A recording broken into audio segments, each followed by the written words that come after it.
السلام علیکم ورحمۃ اللہ وبرکاتہ۔ دوستوں، درس قرآن و حدیث صرف 10 منٹ میں آپ سمجھ سکتے ہیں کہ اللہ ہمیں قرآن میں کیا پیغام دے رہا ہے۔ اس درس کو اینڈ تک دیکھیں اور دیگر دوستوں سے بھی شیئر کریں۔ جزاک اللہ۔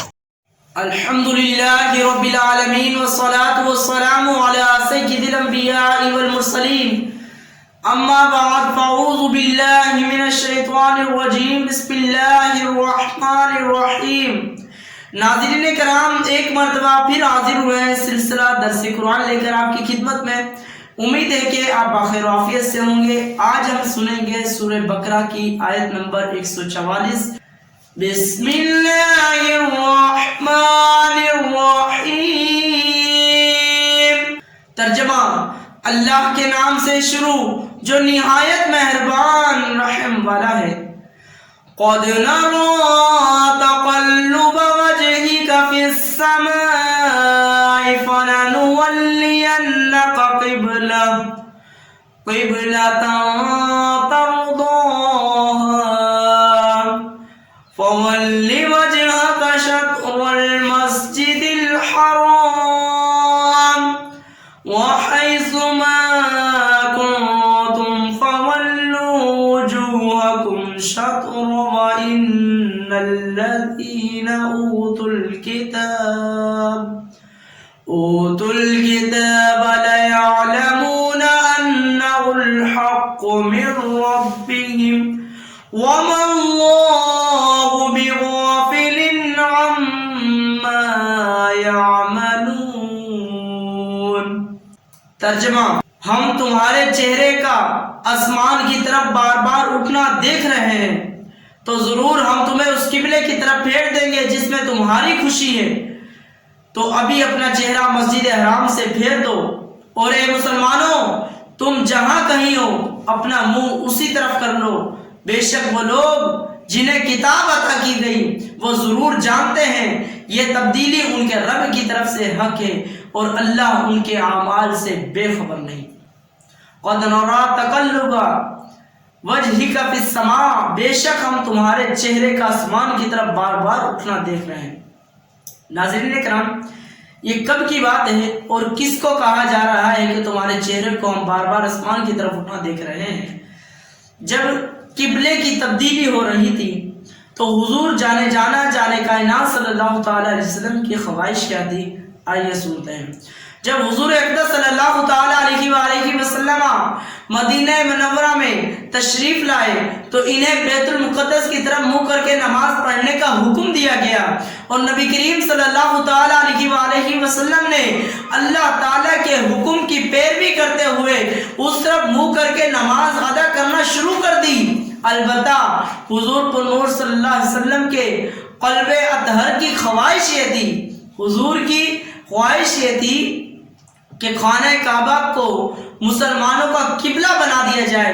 اس کی وجہ یہ نہیں تھی کہ بیت المقدس کو قبلہ بنایا جانا حضور علیہ السلام کو ناپسند تھا، ایسا نہیں تھا، بلکہ اس کی ایک وجہ جو علماء نے اور مفسرین نے لکھی ہے وہ یہ ہے کہ خانہ کعبہ حضرت ابراہیم علیہ السلام کے علاوہ کثیر انبیاء کرام کا قبلہ تھا۔ یہ وجہ تھی، یہ نہیں تھا کہ بیت المقدس کی طرف نماز پڑھنے کا حکم دیا تھا، حضور علیہ السلام کو یہ پسند نہیں تھا، ایسا نہیں تھا، بلکہ حضرت ابراہیم علیہ السلام کے اسلام اور ان کے علاوہ کثیر انبیاء کرام کا قبلہ تھا۔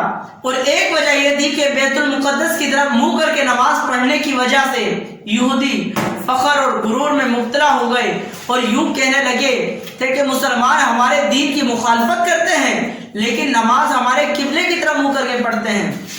چنانچہ ایک دن نماز کی حالت میں حضور علیہ السلام اس امید میں بار بار آسمان کی طرف دیکھ رہے تھے کہ قبلے کی تبدیلی کا حکم آ جائے۔ اس پر نماز کے دوران یہ آیت کریمہ نازل ہوئی جس میں حضور علیہ السلام کی رضا کو رضا الہی قرار دیتے ہوئے آپ صلی اللہ علیہ وسلم کے چہرے انور کے حسین انداز کو قرآن میں بیان کرتے ہوئے آپ صلی اللہ علیہ وسلم کی خواہش اور خوشی کے مطابق خانہ کعبہ کو قبلہ بنا دیا گیا۔ چنانچہ آپ صلی اللہ تعالی علیہ وسلم نماز ہی میں خانہ کعبہ کی طرف پھر گئے۔ مسلمانوں نے بھی آپ کے ساتھ آپ صلی اللہ تعالی علیہ وسلم کے ساتھ اسی طرف رخ کر لیا اور ظہر کی 2 رکعت بیت المقدس کی طرف ہوئی اور 2 رکعت خانہ کعبہ کی طرف منہ کر کے نماز ادا کی. ظہر کی نماز تھی، نماز پڑھ رہے تھے بیت المقدس کی طرف منہ کر کے، کیونکہ وہ قبلہ تھا، حکم بھی اسی طرف تھا.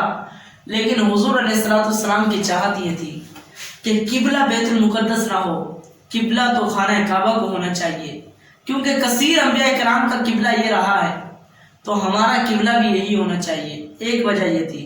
دوسری یہ تھی کہ کافر منافق جو تھے وہ حضور علیہ السلام اور حضور کے صحابہ کو طعنہ دیا کرتے تھے کہ ہم جو ہے خانہ کعبہ کی بیت المقدس کی طرف منہ کر کے عبادات وغیرہ کرتے ہیں، اب مسلمان جو ہے ہماری نقل کرتے ہیں، ہماری تشابہ میں ہے، ہماری مشابہت اختیار کرتے ہیں.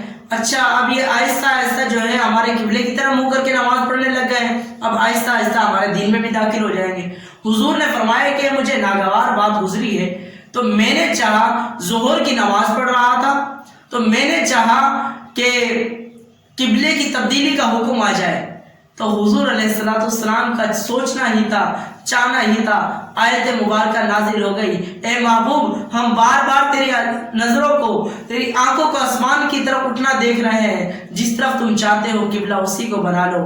تو فرمایا کہ 2 رکعت بیت المقدس کی طرف پڑھی منہ کر کے، اور جب سوچا تو اللہ تعالیٰ نے حکم ارشاد فرما دیا کہ خانہ کعبہ کو قبلہ بنا لیجئے. تو 2 رکعت اسی طرف نماز میں جو ہے آپ گم گئے اور 2 رکعت جو ہے خانہ کعبہ کی طرف ادا کی گئی. اس آیت سے معلوم کیا ہوتا ہے؟ معلوم یہ ہوتا ہے کہ اللہ تبارک و تعالیٰ کو اپنے حبیب صلی اللہ تعالی وسلم کی رضا بہت پسند ہے، اور اللہ تعالیٰ اپنے حبیب صلی اللہ تعالی علیہ وسلم کی رضا کو پورا فرماتا ہے. امام فخر الدین رازی رحمۃ اللہ تعالی علیہ فرماتے ہیں بے شک اللہ تعالیٰ نے اپنے حبیب صلی اللہ تعالی علیہ وسلم کی وجہ سے قبلہ تبدیل فرمایا، اور اس آیت میں یوں نہیں فرمایا کہ ہم تمہیں اس قبلے کی طرف پھیر دیں گے جس میں میری رضا ہے، بلکہ ارشاد فرمایا فَلَنُوَلِّيَنَّكَ قِبْلَةً تَرْضَاهَا، تو ضرور ہم تمہیں اس قبلے کی طرف پھیر دیں گے جس میں تمہاری رضا ہے. کوئی میری رضا کا طلبگار ہے اور میں دونوں جہاں میں تیری رضا چاہتا ہوں. جب نبی کریم صلی اللہ علیہ وسلم مدینہ منورہ تشریف لائے تو اللہ تعالیٰ کا حکم یہ تھا کہ بیت المقدس کی طرف منہ کر کے نماز پڑھی جائے.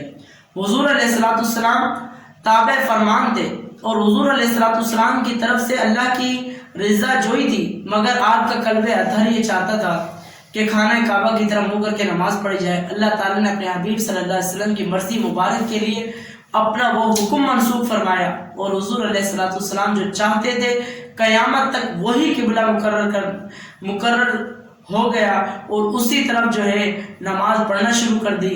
یہ اللہ تعالیٰ کی طرف سے اپنے حبیب صلی اللہ تعالی وسلم کی رضا جوئی ہے. اور ان میں سے جس کا انکار ہوگا وہ قرآن عظیم کا انکار ہے. ام المؤمنین حضرت عائشہ صدیقہ طاہرہ مطہرہ عالمہ عابدہ زاہدہ رضی اللہ تعالیٰ عنہ نے حضور علیہ السلام سے عرض کرتی ہیں ما ارى ربک الا یسارع فی ہواک، میں حضور علیہ السلام کے رب کو دیکھتی ہوں کہ وہ حضور علیہ السلام کی خواہش پوری کرنے میں جلدی فرماتا ہے. بالکل اسی طرح ہے کہ اللہ تبارک و تعالیٰ سے حضور علیہ السلام نے جو چاہا، جب چاہا، جس وقت چاہا اللہ تعالیٰ نے عطا فرمایا. دیکھو نا، نماز پڑھ رہے تھے، چاہت 2 رکعت کے بعد یہ ہو گئی کہ قبلہ یہ نہ ہو یہ ہو جائے، نماز ہی میں آیت مبارکہ نازل ہو گئی اور قبلہ اسی وقت جو ہے تبدیل ہو گیا.